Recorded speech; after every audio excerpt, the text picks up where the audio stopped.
Zakaria ichokpao keje klen kuku ke ashina agbe Maŋtsɛ dario yino afiniji ejole no nyon niji nehu niji kisle nyon le no niji ejole no le Yehowa ke Zakaria wie no mlile betel bile echu sharize ke rege melek ke amemei keba Yehowa sole mo wele kuni ameba sole amepa fai ansan kuni amebi osofo ile ke gbalo ile ake ani wofo iwo hima yenyo niji elumole huno tamo wafio ye afi baba oni yehule amile lu keke ni Yehowa ta chele ke emi ake bishipo mule no bile osofo ile ake beninye hima ninye yenkomo yenyo niji elumole no kenyo niji pa ole huno e afi nyuma ipa one emnile ani mi Yehowa nye hima ale nye halu beninye yeni ninye nunile ani jenye dieche nye yeni ninye nye hale benime ni yo Jerusalem ni eke imagine ke ishiponji ni bole ihele shoriole bemli ni me yo wu yigbeke ngano beshiponji le anole ani jene ke wiemo no Yehowa ha ashie kechon eklenklen gbalo ile ano aha amelu keke ni Yehowa ke Zakaria wie ni eke ake boni Yehowa ta chele ke ene nye kojo aye jale na nye ke musum chonle ke mobonale ahiashi ake nye mime nye ka wa okunafo lo ahunsan lo ogbo lo hiafo yi nye te moko aka susu enye miye efonko ye emi shimo mi manle ubaji ametui ni ameke kwenti lebo toi amechimo ametoi koni amekanu wiemole amekli ametui koni amekabo mlale ke wiemoni Yehowa ta chele ke chu emumole no ekechu eklenklen gbalo ele ni onwo hale toi no hewoni Yehowa ta chele mnifu amena akpale akeni mi che ameshi amefo nile no hewoni amebolo amechemi ni mihu mibo ametoile boni Yehowa ta chele kene ni no ha mikela su ogbele gbe amesha kete majianse he ni amelele ni shipon ni ameshin le nocho amanufu ya amese boni muku eya ami ni muku eje mni hule ameshipon fefe ole chon amanufu hallelujah Zakaria ichokpano keje klen kuku ke ashina agbe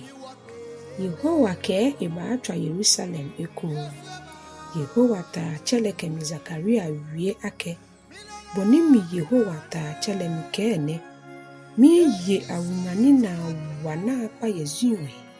mi ke hedo ni na wa mi ye awunane boni Yehowa ke ekone mi ba kumi se ke bazion ni mi ba hi Jerusalem manem ni abache Jerusalem ake anopalema ke Yehowa ta chele gonle hu ake kun Yehowa ta chele te no eke ake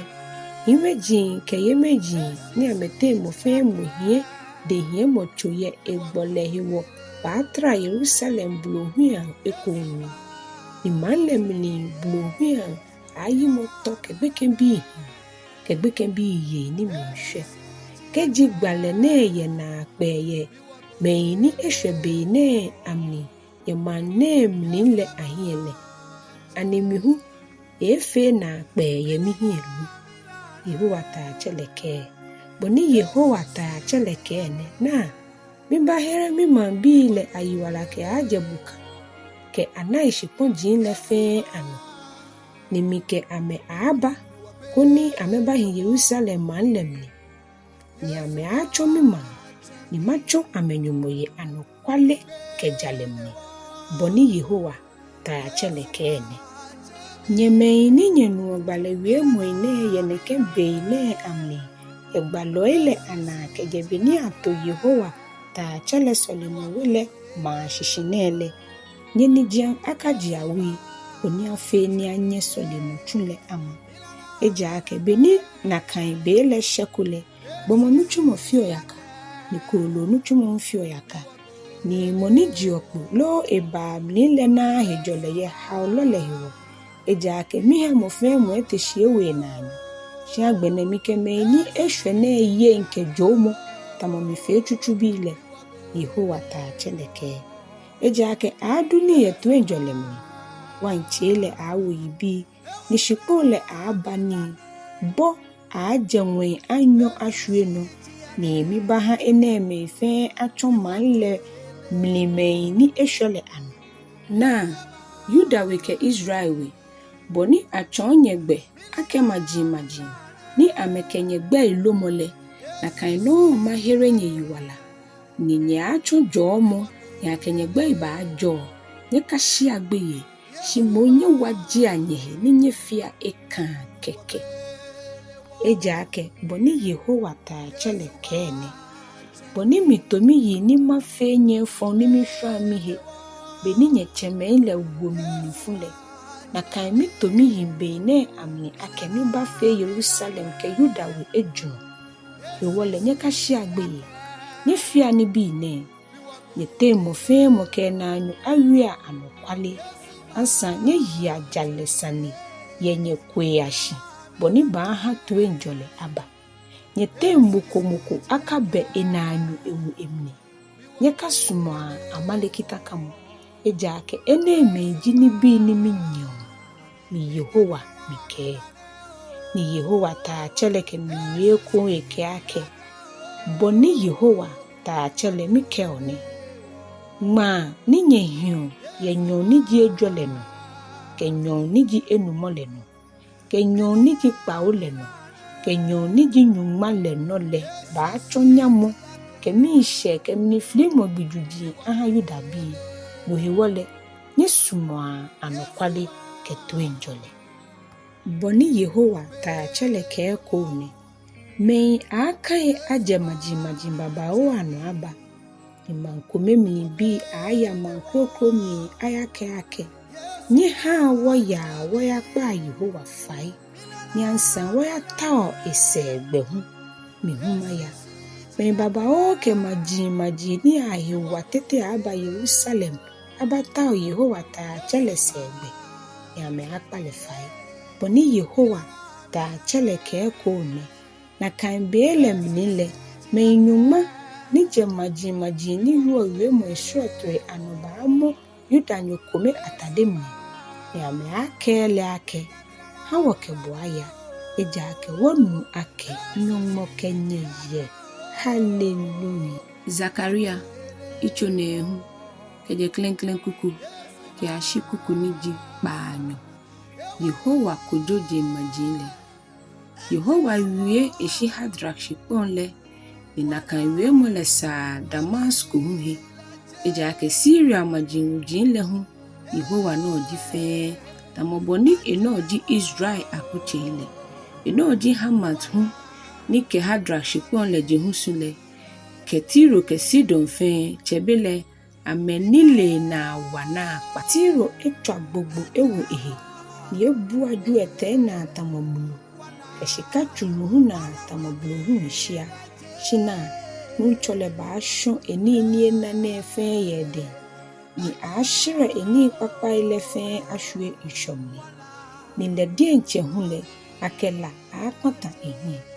ashkelo manle ana ni eshebeye Gaza hu ana ni ehi akpopo na akpa ekron ana ejake hie no kamole afi yakata Gaza manchele hie akpata ni Ashkelon hu ba chon amanfo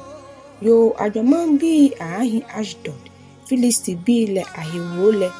ofuse maha amekpa lo ni emni lafe chireku yelikra ni amenihi ni nteke amechen ni emni mein komen ke ashwe aha wonyomole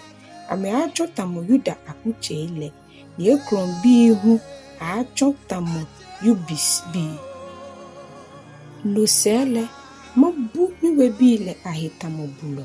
kuni asrafo akuko akachon shipon le no ketekeba mi ngbe ni hawloko agba mi webii le anadon eja aka agbene mi dienche mi hime ka amehe kukuji nehu kenyuma Wɔsɛɛ ko Maŋtsɛ omli aflibo bu Zion biyo bo shewa bu Yerusalem biyo na o Maŋtsɛ le mi bawo bake agboje ke kuniweli etateji oblanyo niji teji yo bikono makpatata shwili feni aje Efrem abale ahin ni majieta okpongole hu keje Yerusalem makumota hu gaile amni dukuduku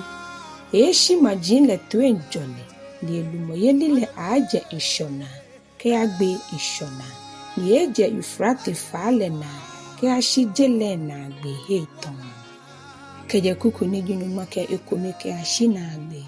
nyɔŋmɔ webii le akpɔ nuchole sa ke bo Zion biyo hu milani mikeso mike otenkpa mole na hewole majie obi ni echomo gbokle foile ye buni nube mlilemi ye gbokle foe ni nye yo hie no kamo nye kuanye se nye ba mo ni walemi mene bine mi ke nye ake mi bato nye na jiantoi enyo eja ake mi do yuda mi tamogancho ni mike Efrem efe egai mi bi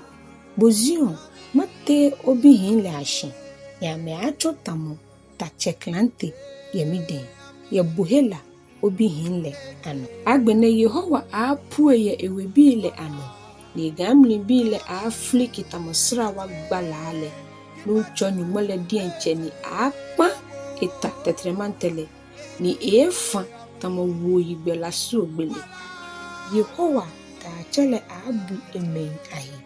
ame achire amehinyeloi ame ni ame ana na ameno ame ashwe amehinyeloi alashi ni lale aho tamo afolesha kolola ni afose keminje okpolumni ashwe afolesha alateno na kaibile enole Yehowa amenyumole aheri ameyiwala eja ake etoku ji ame akpele ye shipon leno tamo akikrehe ojira watei shipon leno aango efefeo abele aha oblahi afroke ni wan hehu aha oblaye afroke hallelujah.